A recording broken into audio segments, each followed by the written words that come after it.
پاکستان د کونړ پر سیند د بندونو د نه جوړېدو یو عامل ده چې په دا څو ورځو کې د کونړ پر سیند د برېښنا بند موضوع پر خواله رسنیو کې د خلکو احساسات پارولي.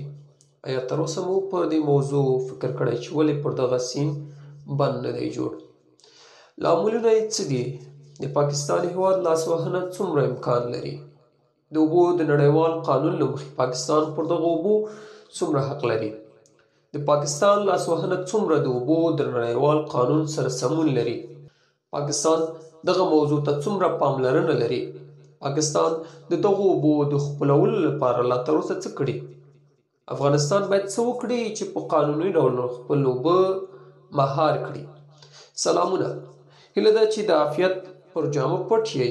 په نننۍ ویډیو کې مو هڅه کړې همدا پوښتنې درته ځواب کړو. هیله ده ویډیو تر پایه تعقیب کړئ.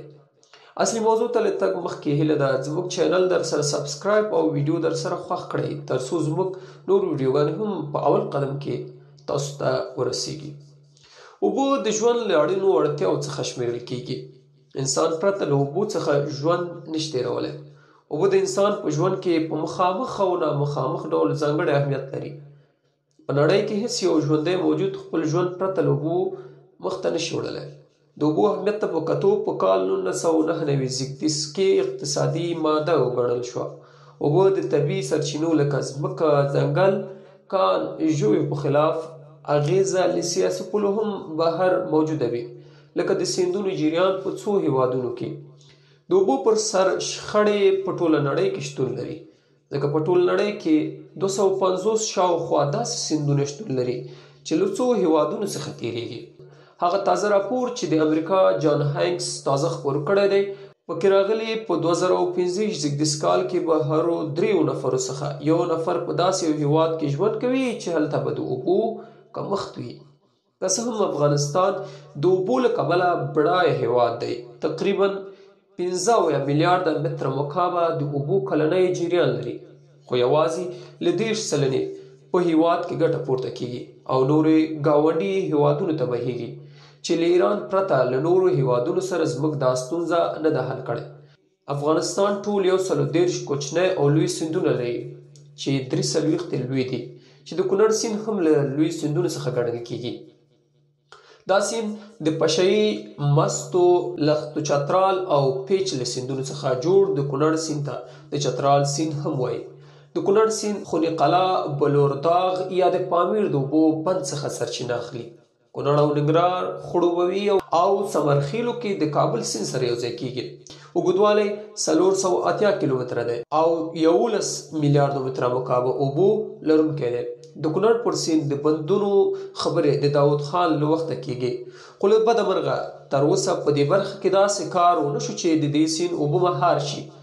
دا چې ولې د کونړ پر سیند بند نه جوړیږي لاندې عوامل لري. د افغانستان او پاکستان د اوبو د ویش مسله. د افغانستان او پاکستان ترمنځ د اوبو د ویش په اړه تر اوسه افغان لوري دا مسله نه ده مطرح کړې چې اساسي علت یې د ډیورنډ مسله ده.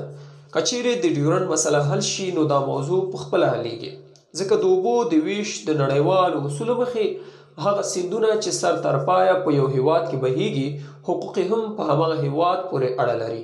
نو ځکه د کونړ سیند سر تر پایه په افغان خاوره کې بهیږي او حقوق هم د افغانستان دی. دا چې افغانستان او پاکستان ترمنځ دا ستونزه نه ده حل شوې نو نړیوال هم نه غواړي په داسې جنجالي مسایلو کې پانګونه وکړي، ځکه نه غواړي چې له ځانه یو هیواد خفه کړي. که څه هم په ظاهر پاکستان وایي چې د کونړ سیند له چترال څخه سرچینه اخلي او ډیر وخت په دې سیمو بریدونه هم کوي او ډیورنډ کرښې ډیر برخې هم نیولي. یو سبب یې د کونړ د سیند د اوبو د سرچینو کنټرول دی، خو په پټه د دې مسلې حل پسې ګرځي، ځکه چې پاکستان غواړي له افغانستان ډیرې اوبه ترلاسه کړي. د پاکستان د اندوس له سیند د اوبو خور مساحت حوزه د پاکستان د ټولې خاورې 25 سلنه جوړوي، چې د پاکستان د 80 څخه تر 85 سلنه نفوس هم دلته میشت دی، چې د اندوس او فرعي حوزو د اوبو مقدار 152 میلیونه اکفورډ ته رسیږي، چې له دې ډلې د 143 میلیونه اکفورډ د خپلو لویدیځو فرعي برخو یعنې افغانستان او 8.4 میلیونه اکفورډ د ختیځې برخې یعنې هند څخه ترلاسه کوي. د دې هیواد د ډیلی ټایمز په 2004 د مارچ په 28 د پاکستان له نقله لیکلي ول چې د کابل سیند او د کونړ شاخه د اندوس مهمه برخه جوړوي او که هغوی ترې ګټه پورته کړي نو 15% به کمښت راولي.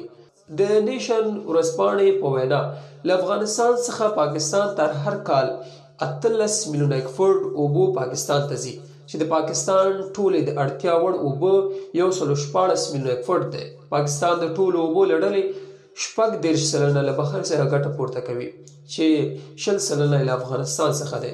د ملګرو ملتونو د راپور له مخې پاکستان د اوبو د کمښت د هیوادونو په 9 نمبر کې ځای لري. د پاکستان دلچسپي په افغان سوله کې یو عامل اوبه دی، لکه څنګه چې کشمیریان د خپل اوبو قرباني دی، د افغان جنگ هم یو اصلي علت اوبه دي. پاکستان د کابل پر سیند د افغانستان له خوښې پرته 15 بندونه جوړ کړي. اساسي علت یې همدا دی که کله د اوبو د ویش مسله راشي چې پاکستان د ډیرو اوبو مستحق شي، ځکه د اوبو د ویش د نړیوالو اصولو له مخې هغه هیوادونه چې د اوبو د ویش څخه وړاندې ډیر تاسیسات جوړ کړي وي ډیره برخه اوبه ترلاسه کوي. نو موږ هم باید دا کار کړی وای، خو له بده مرغه موږ دومره بودیجه نه لرو او په هر لحاظ له پاکستان څخه شاته پاتې یو. امریکا هم نه غواړي له یوې خوا پاکستان خفه کړي او بل اړخه غواړي چې مرکزي اسیا هیوادونه په یو نه یو ډول له روسیې څخه راجلا کړي او د امریکا د منځنۍ اسیا هیوادونو په ستراتیژۍ کې دا موضوع ډېره ښه روښانه شوې. نو ځکه د دې ډول پروژو لپاره پیسې ورکوي چې هم پاکستان، افغانستان او مرکزي اسیا سره خوشحاله کړي. په دې وروستیو کې د طالبانو حکومت هم دغه موضوع ته پام اړولی. د طالبانو حکومت ویان رسنیو ته ویلي وو چې د کونړ سیند اوبه د افغانانو خپلې اوبه دي او دا د هر افغان هیله ده چې دا اوبه راوګرځي او د برېښنا بند پرې وتړل شي. وایي هر کله چې د بند د جوړولو توان پیدا شو نو د بند عملي اقدام به پیل شي. د کونړ سیند څخه په تقریبي ډول د کال 10 میلیارډ ډالرو په ارزښت اوبه پاکستان ته مفتې ورځي.